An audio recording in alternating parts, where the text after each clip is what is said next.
Good morning, John. Good morning, Char.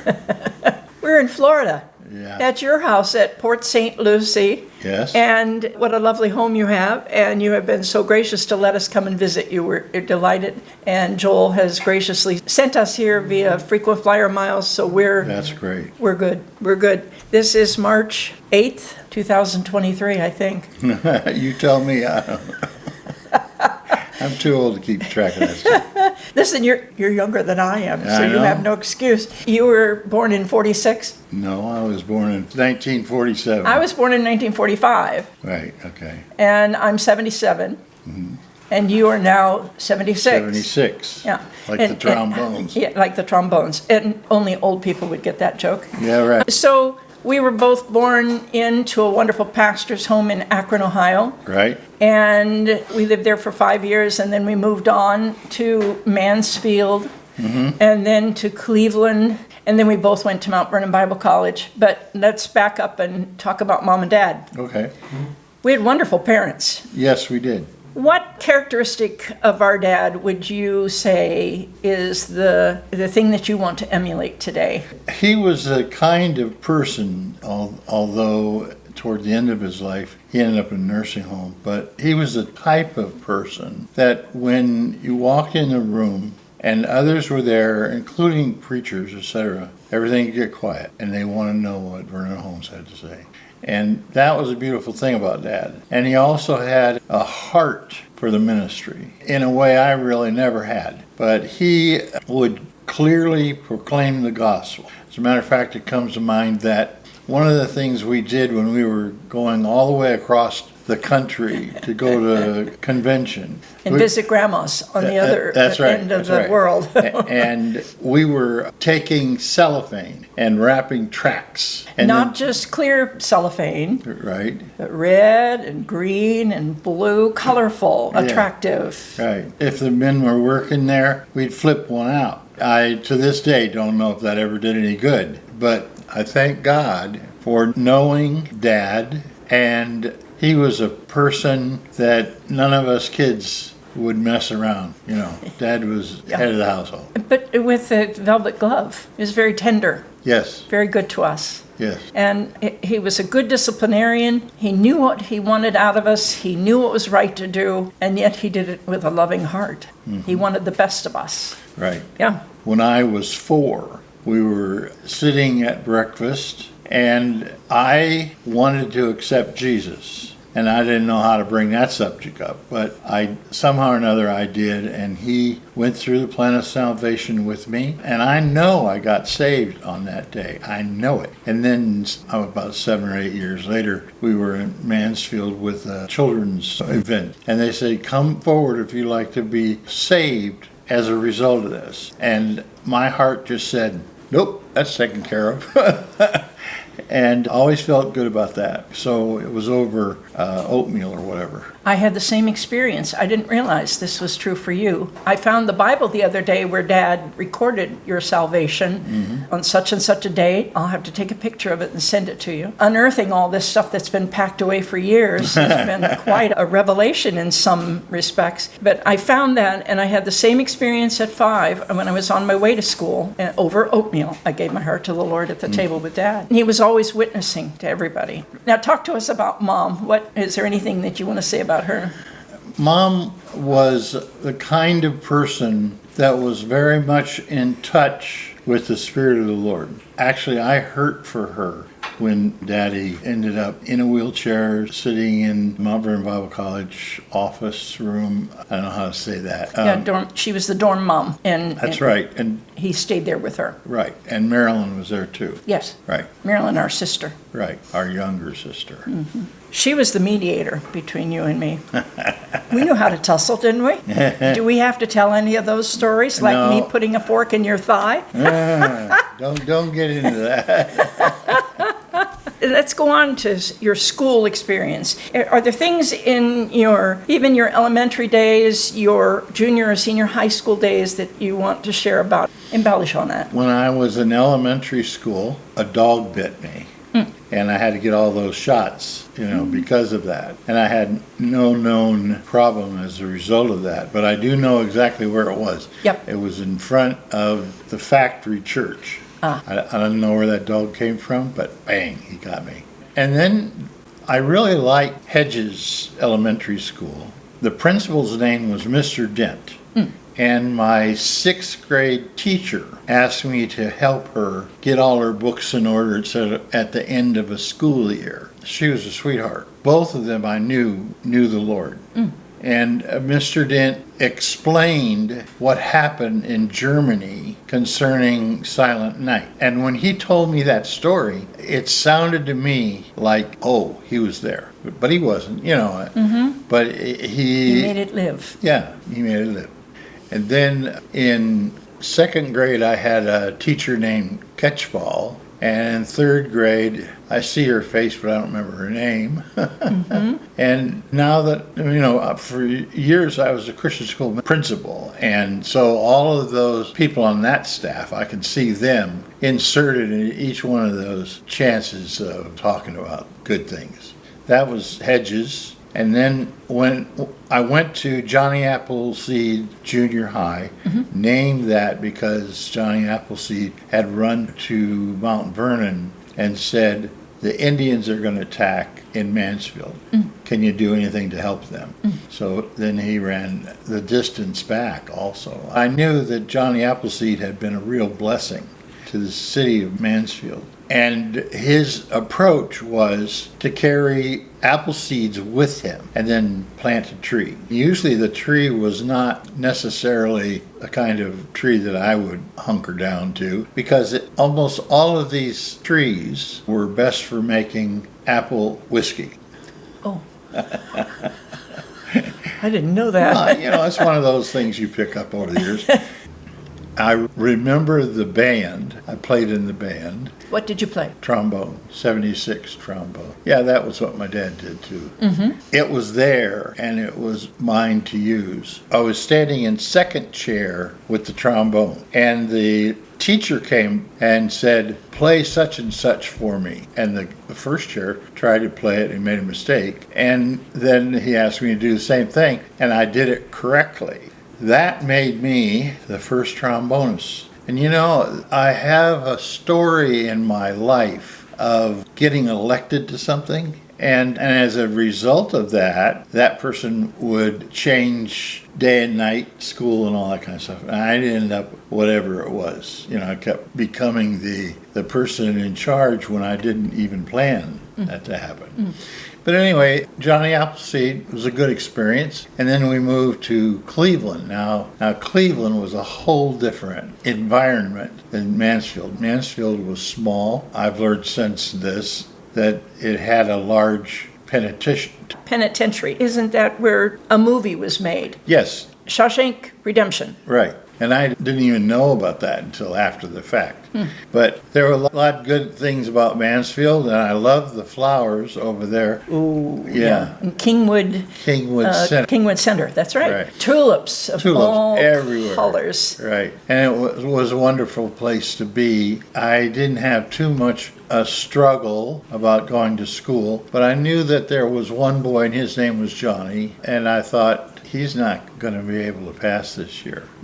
And I was right, and they had to put it back a year, and I don't know what happened. I was John, and he was Johnny. So a lot of times in my life, I was John, and somebody else was Johnny. Then we moved to Memorial Junior High School in South Euclid. As I figured it out, the church bought on the line of South Euclid. And everything to our left, all of those people went to Cleveland Heights schools. And the park that was right there, that was all Cleveland Heights. We had a nice time in that park too. Across the street? Yeah, just right there. Yeah. So it was a nice environment. But anyway, I had a real close friend. But you're talking about South Euclid. It had the junior high school. Right. And high school that we attended. So when we went to Memorial, I went there because it was South Euclid's school.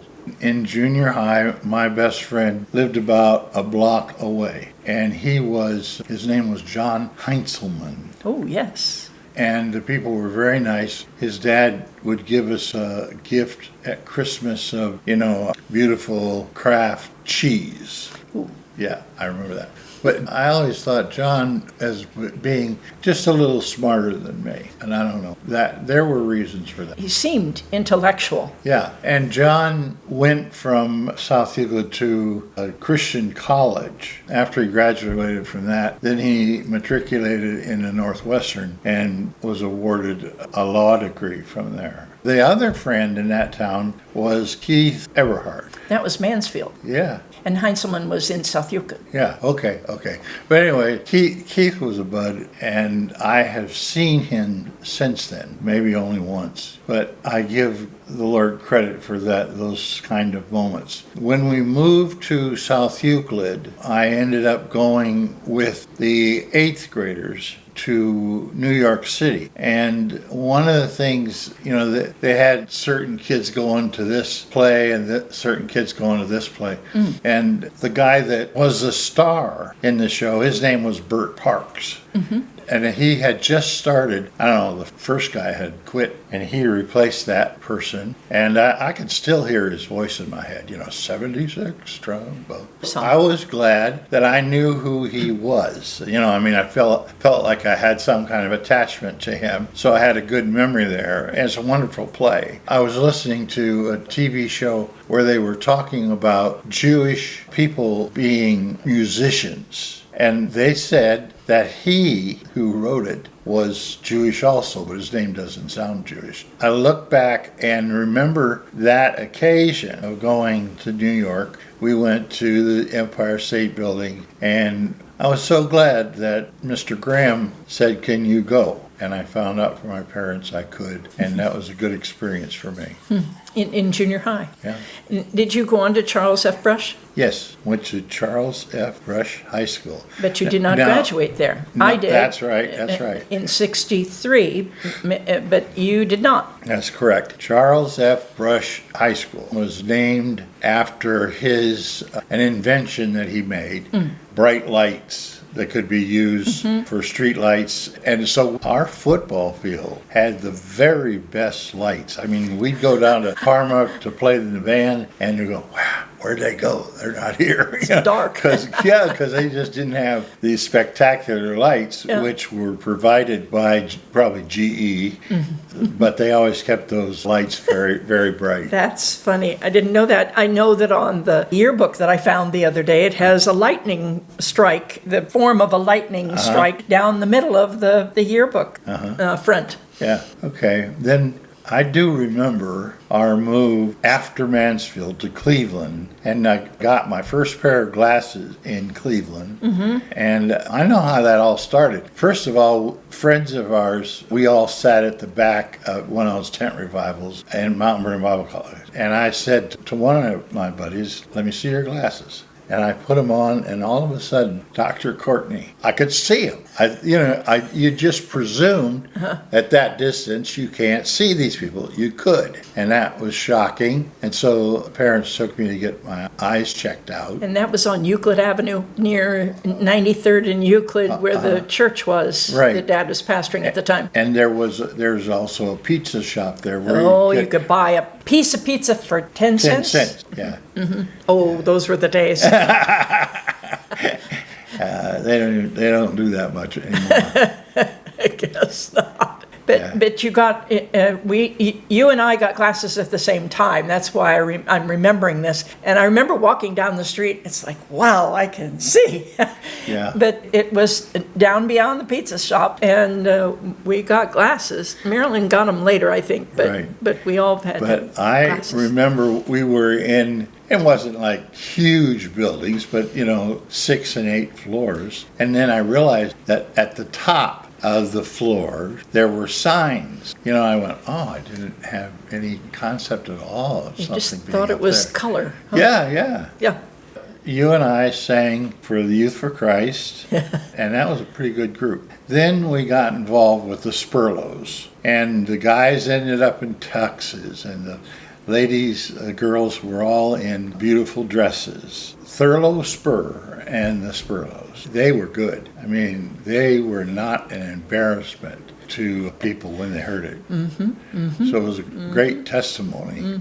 And then we were in a contest with Donna Hoffman, Yes, we were. the I think she three of goes- us, a trio. Right, I think she goes by Missy now. Yeah, Missy. We won the state of Ohio. Yeah. And therefore, we went to Indiana, to Winona Lake, to be in a competition. We got there, and I definitely was blown away because I thought we'd be all right in a little church somewhere, but these people are. Whew. And one of them was Phil Driscoll, and he played in a Super Bowl. Did the music for one of the earlier Super Bowls, and Played a trumpet. Yeah. Well, a hot trumpet. that's right. And his dad was a Foursquare pastor. We're going to move on now from high school. Then we moved to Mom and Dad and our family moved to Maine. Yeah, I was in Mount Vernon at this time. Right. And you guys moved after Christmas. Right. That was your first time to draw a U-Haul, right? Yes, that's true. I don't remember all that, but I do remember that we were in bed and it was after New Year's. So it was in the morning of the first day. So And this is still in Cleveland. no, this is on our way to Maine. Oh, okay. And like I say, it was the first day. And somebody broke in the door or opened the door, and all of us, what are you doing in here? What are you doing? All of us just, get out of here. So that was my introduction to always make sure all the doors are locked when you go into a hotel room. So you didn't finish at Brush. You went on to Gardner, Maine. That's right. And I graduated from Gardner High School. And there were other young people in the church that went to Gardner Area High School. And some of them ended up at Mount Vernon Bible College. And good memories from there. Yes. And I got a chance to rake blueberries. And you rake like this, and they'd pull in, and most of the leaves would fall off. And then you would put these in your... The berries into a bag. That's right. And But then, there was kind of a box underneath that caught the when you raked it. Yeah, very interesting experience. yes. And the other thing I learned was here we're doing this field over here, but over there the whole field was burnt because what they were doing was they were making sure that the product of the blueberry was as fresh as it could be. So they weren't doing the one on the left, as you walk toward it, one on the left, and they were doing the one on the right. So that was kind of fun, but it was hard work. Yeah. Yeah. So do you remember anything from the high school? I remember working at Holly Brothers for a short time and Doing what? working in the Christmas decorations. Oh, okay. And so you could tell it wasn't a long-term job. Yeah, seasonal. Huh? Okay, well, let's move on. Where did All you right. go from there? I went from Gardner Area High School to Mount Vernon Bible College. I remember Mom giving me $100. I think it was like $250s or $100. And I was given a car that was almost as big as Leroy's, and a big tank. Yeah. And Olive green? no, this all I can remember of it is It was huge. boat. Yeah. And you drove that to Mount Vernon Bible College. Right? Yeah. And the first day I drove it, Ruth Ketchum, who was a pastor's daughter, and she lived up on the Welland Canal in Canada. And I worked out a deal with the district youth representative and made it possible for me to go across the International Bridge, Rainbow Bridge, and work my way to Welland. Coming home, I did it almost all on a bus. And it was interesting because one young man sitting on the bus said, "I know you. Your name is John," whatever. Yes, I said, "That's me." He said, "You came to our church on maybe it was Sunday afternoon, and the people, Jewish and Catholic, they really didn't know how to explain. They believed but you did, and that made a real impact on me." So we talked about the Lord all the way home. That made that very comfortable ride. Is there any takeaway from Mount Vernon Bible College? How about my wife? Ooh. That's a good idea. That's the top of the list. That's right. Top pocket. That's right. I feel like I stole Charlene from the trumpet player in our group, Wally. But she was also dating Jim Newcomb, and she said, I would never marry you. And he said, why? Because you're engaged to this girl in Illinois, and you're taking me out. Good one. Yeah. Yeah. So during that time, we had a group called the Swordsmen, 2 trumpets, 2 trombones. And of course, Wally was a good trumpetist. And Ron here was a good trumpet player. And Bill Maurer was really good. And I look back on that and I say, I don't think I measured up to the brass music people. But I did sing well, and I had learned from Keith Everhart's mother in Mansfield. She was very fascinating because she would go up the scale with me, and then she'd go to different notes, and I'd just skip up into falsetto. And she really liked that. And she said, we can sing songs with you on top, and then the other 3, your lead. But a lot of times you can't have that. So I did that, and it was a joy to work with that. And so you used that in the Swordsman Yes. quartet. All right. Interesting. Which I had learned. And you traveled all over the eastern part of the United States to different Foursquare churches, Right. and then to one camp, maybe 2 camps. Yes, 2 camps. One was in North Carolina. Let me go back to music. Our dad was really good at harmonizing. He had a high voice, and Mom would sing the melody and he'd sing the tenor. And we learned to sing all the parts and became a musical family. Yes. I remember the day that you and Marilyn came to see our mom when she was a couple weeks away from when she passed away.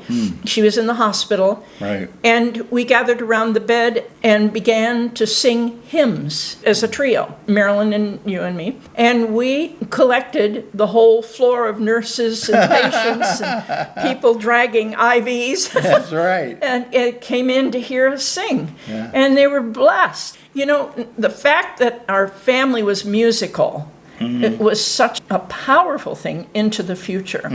And so I wanted to mention that, your story about falsetto and playing and singing with the swordsman. Well, in Cleveland, we were in a large church, and the church was located across the block, 93rd, and From Cleveland Clinic. And eventually, Cleveland Clinic bought the church, and eventually that spot where the church was became the heart doctor house. And I always thought that was neat. when they took that down, we received offering envelope holders and a piece of the rug on a plaque. Yeah. And I see you have a piece out of one of the stained glass windows. I don't recall if I have one of those, but anyhow, we had some really powerful things in our past like that have been good memories, mean only to us. Right, and there were certain people in that church that this stuff mattered to them, like Yes. Flossie and Cliff Hoffman. Yes. So they worked hard to make sure that everyone in the church got some kind of symbol of all of the rose window, etc., which were taken out of the church. I was thinking just the other day about Mr. Green, who brought us RC Colas. RC Colas. Every other week or something, a big man that loved the Lord and loved Dad, and he paid his tithes in RC Colas. Okay, let's move on. Beyond marrying Char and graduating from Mount Vernon Bible College, where did you go from there? Well, I went 3 years, so I took a standard ministerial diploma. Char had made the decision that she wanted to get a 4-year degree. And they were just starting to mess around, Mount Vernon, with awarding a BTH. And that took a lot of extra writing, etc. And Char became the kind of the typist for me and for Ron. And we got this work done. Char got the BTH. That's right. But what were you doing during that time, and where did you go on to school? I know you did more schooling. Right. We went from there to Spring Arbor College, which was Free Methodist. In Michigan? Michigan, right. As a matter of fact, I took Char to a Michigan State game. Wow. Talk about a big crowd. Yeah.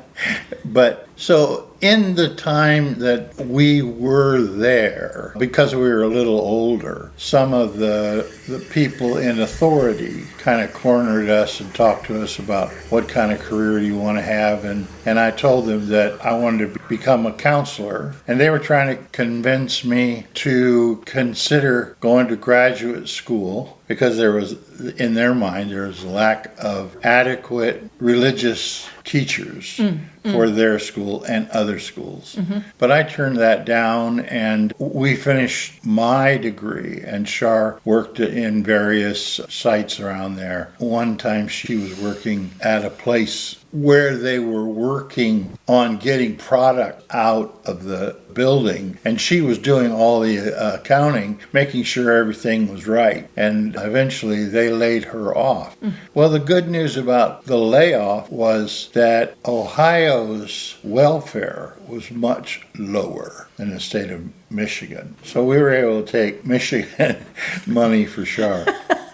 Okay, that's a happy memory. That's right. And then when you graduated from there, what did you do with your degree? Brother Clark, district supervisor, wanted us to go to a small town just south of Pittsburgh. And when we got there, I can remember trying to walk up these hills, and there were lovely flowers, but I was trying to go up this hill, and I just couldn't get up over it. And then when Dr. Clark got a hold of us, he said, I really don't want you to go there. We have another place for you to go. And that was in Carroll County, Ohio. Well, since then we moved to another Carroll County, which was a nice place to be. In another state? In Maryland. In Maryland. Right. But between that time, I became an assistant pastor with Florence Avenue Foursquare Church. And I guess the story goes that the president of Life Bible College was telling Risser that I have a man, he'd be perfect for you. Risser went over to him and said, come on, tell me who that was. And he just had blanked out. It was kind of funny. But anyway, eventually that cleared up. And that was a challenge because I had courses in graduate school at Kent State and also Akron. I ended up being a principal at their school when the principal they had was trying to pull the whole school out. We worked in Carroll County for a year, and then we went and assisted with Jack Grimes and Janet, and I just heard, 2 days ago that Jack Grimes was with the Lord, and he was a kick. I mean, he'd walk into an auction and he said, I really want to get that product. That's got, tell me about it. I want to know all about it. And then the guy would open up, and then Jack would use that as a way of testifying. And so that was a real good learning lesson for me. Whereas when I first went out, I became the number one called teacher at the local high school because they didn't have any more males. They had me. So I did gym and all this kind of stuff. And then I got hurt and was recovering. In a bad car accident. Oh, yeah, bad car accident. And they said, would you take over this class? This teacher isn't going to be here the rest of the year. And so I was teaching, I think it was advanced literature. Well, I really felt good about that because I'd just gotten out of a course at Spring Arbor, and I had read like 6 or 7 novels. I had to read them all and report on all that. So when we started talking about these things, I at least knew what I was talking about. That's helpful. Yeah. So you've skipped back now to Ohio before you went out to California. Right. You had a wonderful mentor there, too. You talked about Jack Grimes being a kick, and he was a good, godly man. Tell me about Paul Risser, the pastor of this church that you were able to help, the school you were able to keep within their church, and Paul Risser really appreciated you. Yes. What would you say was of benefit or that you recall about him that strengthened you in your ministry? Well, Paul Risser was a person who people would want to hear. So he was away from the main pulpit pretty frequently, going and representing Foursquare. And eventually, Paul Risser got elected as the president of Foursquare Church. I look back on that, I was trying to move away from Florence Avenue. And I was trying to work something out where Char and I take our children. I could pastor someplace, and then I could work on a doctorate I felt I need. And Risser got angry because he said, John, I told him, you're the best assistant I have. Why can't you find, why can't the board find a placement for it?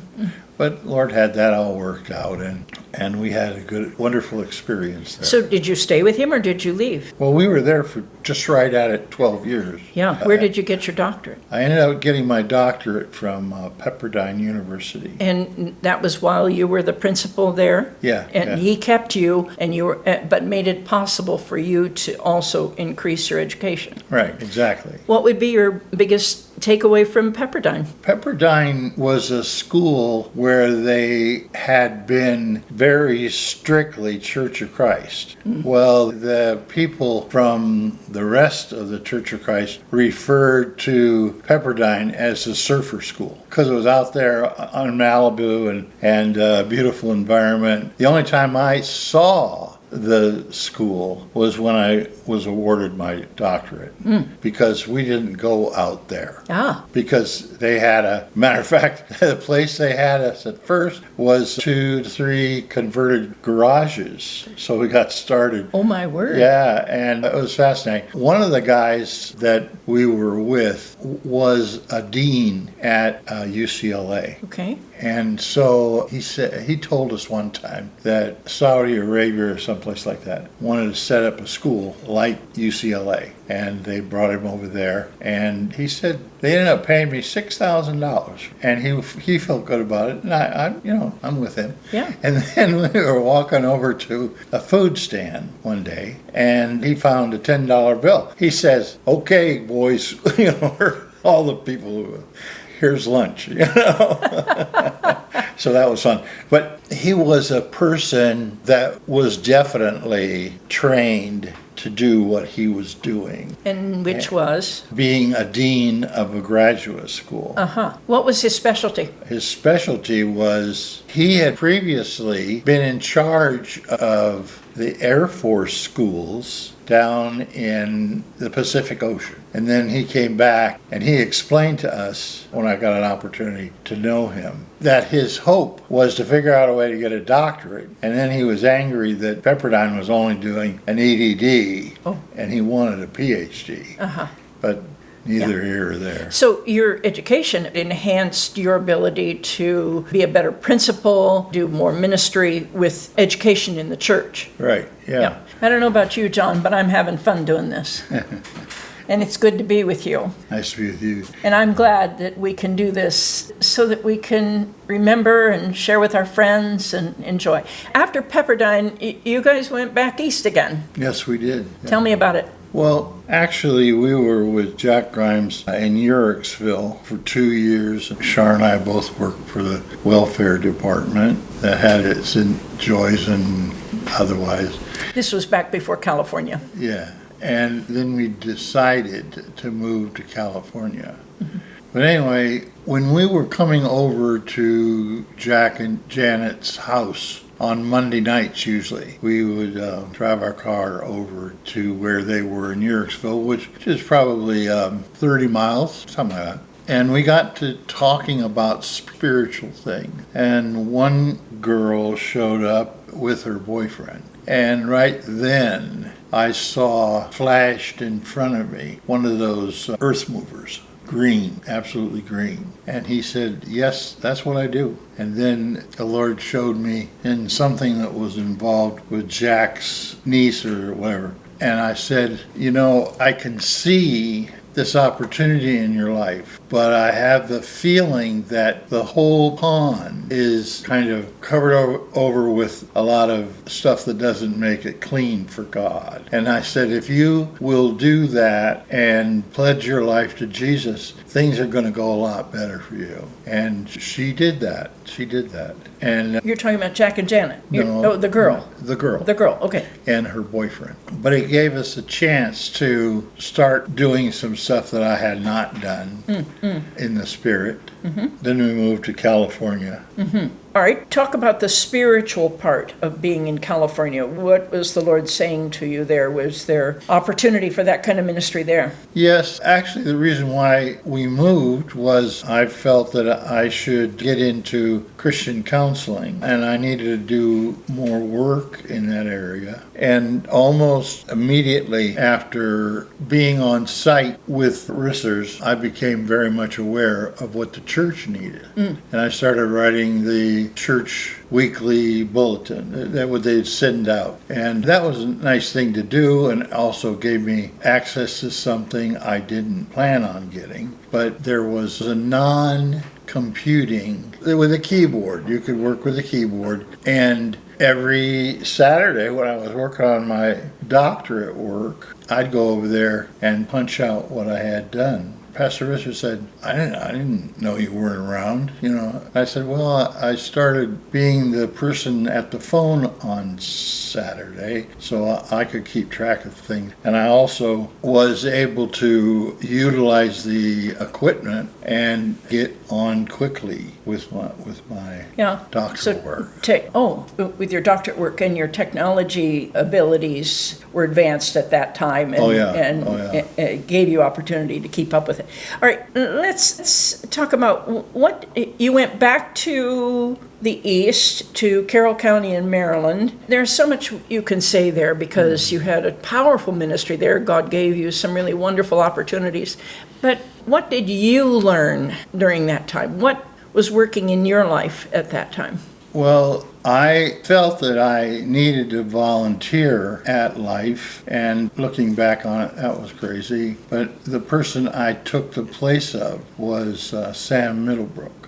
Now, Sam, and here I was, my little master's degree. But that class was interesting. I would work with the kids, and the kids would work with me, knowing that I was new to doing this, and I had Sam's overheads. What subject were you teaching? Something about the Bible? Yes, it was all about what is involved in inspiration of Scripture, illumination, and so we worked through that. But when I was there, in the class, we would start in prayer. And that was the time when the Lord just started saying, Chip, what's the matter? I just knew right away.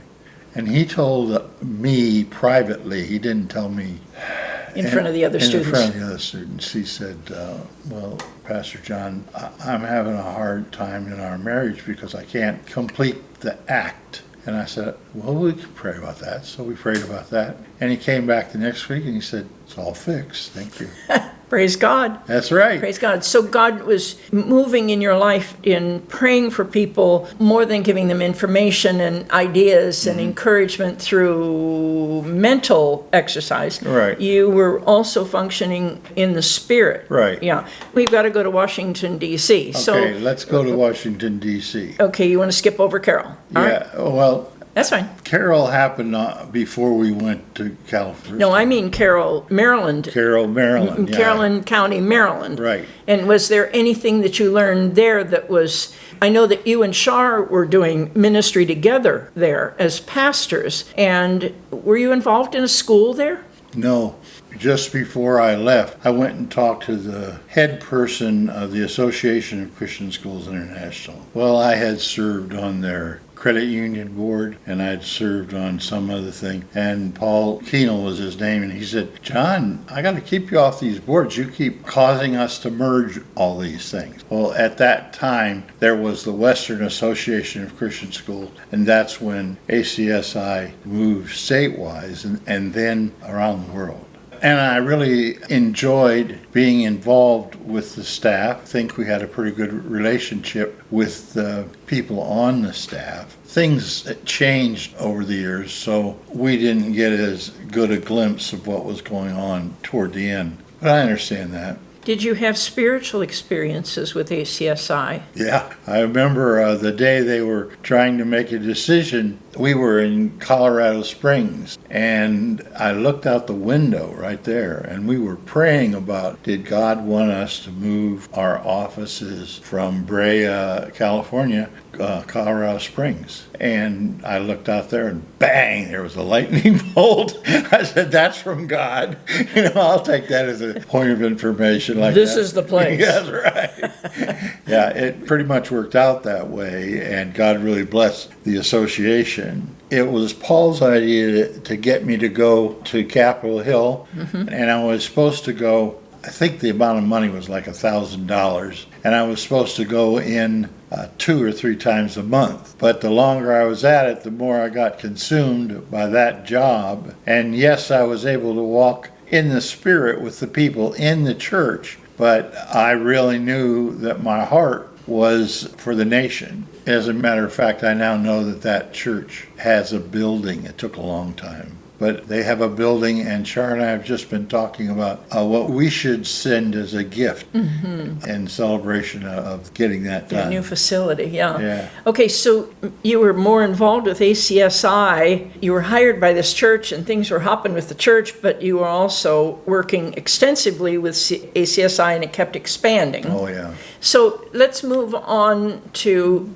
Washington, D.C. Tell us why you went there and what the Lord impressed you about that and what you feel your contribution was. What did you learn from that? I'm going to open it up and just let you talk. When I first went down to D.C., I knew a couple people, talked to them, and the guy that wrote Things Not Things to Come.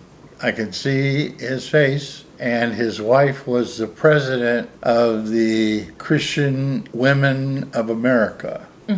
He wrote a book. Oh, yeah. Okay. He wrote a lot of books, and I helped somebody write different books. I have on my shelf over there books that I have written, and most of them were about the Christian school movement and how did these people fit into this, and who were the national people who were giving me statistics to work with. And there was really good people. Now, not all of the people were Christian, but there was a wonderful feeling with this group of people about this was a proper thing that I should be doing. Okay, so what specifically were you doing? First of all, we got an office on the 5th floor with the National Association of Evangelicals. As a result of that, I ended up on the NAE board. That was weird. No, I was at peace about it, but it just seemed like, give me 5 minutes and I'll be on another board. Oh, yeah. But while we were setting up for this, I remembered that the U.S. government had a TV show, and they wanted me to come in and talk about Christian schools in light of a Muslim man. So I kind of tripped through that. But, it's interesting because I had met with that man. The Lord just challenged me. You need to know more about Muslims. Yeah. This is what you need to know. Yeah. So that happened. So we were in Carroll County from 1985 until 1992, I think. We had pioneered that church, and we were of the understanding that there were no Pentecostal churches in that town. That wasn't true. There was a very good Assemblies of God. We worked very well with them. And then there was another man who had a heart for going door to door. And I went with him door to door, and I even had walked into a store, an independent store, to get something I was supposed to take home. And in that moment, I looked at this lady, and I should have picked up on it right away, but I didn't. I was supposed to talk to that lady right there. But as a result of some of the things we saw yesterday, where people were asking about what fits and what doesn't fit and how do you know, I lived there for, how long was it, where I would talk to somebody and then the Lord would open the door I wasn't expecting. For example, we were out looking for someone to support a bill that would exempt full-time religious schools from having to participate in a federal program, because the church programs didn't have to do that. And then we explained this is what we were attempting to do. Had a wonderful relationship with a wonderful man. You can read about him. His name is Bill Ball, and he was a firearm lawyer from Harrisburg. One time, Char sat with his driver and they talked about what in the world the Christian schools were about. Another time, she got into a situation where she was driving the van with all the people who were being taken around by she and I. And Something happened as a result of that. You talked to somebody? she ended up talking to a guy who was an ex-police officer. Mm-hmm. And he asked her, "You look pretty poor. Here you are driving a van, and all these other people have long limousines and all that kind of stuff." And drivers. Oh, yeah. Oh, yeah. And she explained to him that what we did was we tried to convince people of the House and the Senate that doing what we needed done was the right thing to do, and God would bless it. that was a really good description about what I was doing, because sometimes I would come to a meeting and I thought, Lord, I don't have a clue. I'm going to just represent you. The Freedom with Restoration Act was the one progressive time when I met the people from ACLU, I met the people from various religious groups like the Mormons, and we all worked together to get this law passed. Well, it pretty much, after 20 years, it's gone now because of the homosexual thing. Mm-hmm. But I appreciate that the Lord gave me these opportunities and many times to share about people's need for God. And Ron said to me yesterday, "You really push, don't you?" Well, that's what I did for a living. I got to get this person's attention and listen to the whole message. Yes, and I hear you were the one that sat at the table with the president and said, "Well, you're not understanding, and it's not working this way," or whatever, or something like that. Yeah, well, actually what happened, it was George H.W. Bush was coming in the room, and I was sitting at a position, it was a long table. Down at the end was a guy from Akron, and we started talking about Akron. And I was turned this way toward the band when the president came out. And he shook my hand and, pretty much shook the room. I went to lots of meetings like that to meet the president or senators, etc. And I remember fondly having these chances to represent ACSI. And I'll tell you, I knew when I didn't have authority anymore. It was gone. Huh. Interesting. What's your takeaway? What are you grateful for? What did you learn that you hold as valuable from that time? You say you were glad, you knew you were doing the right thing, and you were glad you could do it. Yeah, right. There's a lot of fear in that city. And when we first left to move to retirement and the truck broke down, we were going on 95 down like this and then up like this. And when we got to some position, this isn't happening, and the U-Haul went down. And we were able to go around the corner and then eventually get that worked out. But I could feel the start of the heaviness, like a yoke, starting to come off of me.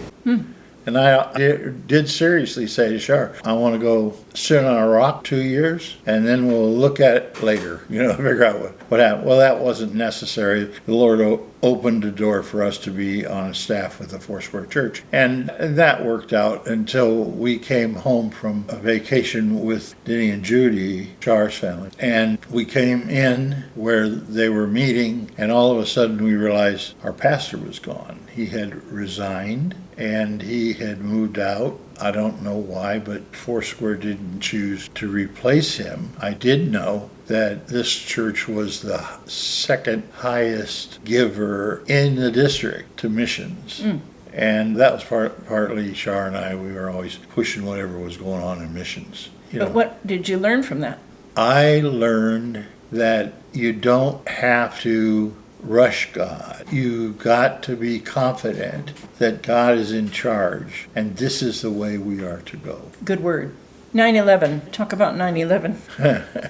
9/11 was when the Pentagon was attacked. Yes. And the two buildings in New York City were attacked. Right. I was sitting in my office in a kind of a brick walk-up that we had at that time. And Char and I went outside, and the city announced, okay, drive out of town, because the word was this plane may attack the Capitol. And we were very near the Capitol. And as it happened, the plane that attacked went to the Pentagon. And that really rings in my head, because I wasn't able to put that all together, and I should have. I mean, I did this for a living. I should have seen that this was going to happen. There had been already an incident where Muslims had attempted to attack one of the buildings, and it was an unsuccessful. In New York City. Yeah. Yeah, that was like 4 or 5 years prior. Yeah. Yeah, but it was an impact on you. We want to give credit to Ron behind the camera and to Ron and Char for arranging this backdrop and setting up this table and mic and camera and all this. We thank God for our lives. Yes. I'm very thankful for our 2 children. Yes. One works for Compassion International. Yeah. And he has flown all over the world for them. At one point recently, they laid him off. So then he went looking for a job. His name is Taylor. He found out that this company, because he wanted to work for a big company, he didn't want to work for any puny little thing. Well, he got an opportunity to work for CVS. I asked him about this, and I said, what about the people you work with? And he said, well, Dad, most of these people do not know the Lord, and many of them don't even have a clue. And so he enjoyed that for a while, but then Compassion International decided that they had cut too many people off and they needed to get some techies back. Not only did they need to get techies, they needed somebody they could send around the world. Well, he went around the world one way and he came back another way, So my son is a techie, and I praise God for that. He worked for Dobson's Focus on the Family. Right. And then he said at one point they changed him over to working with political issues. That was funny how that worked out. But anyways, I'm glad he got a job at Compassion International, and he works there now, and he's glad to be back there. Good. Talk to us about Mary Lee, your daughter. Mary Lee is currently a children's pastor at Brandon Assemblies of God. Which is in the Tampa area. Right, exactly. And that church has been having a revival.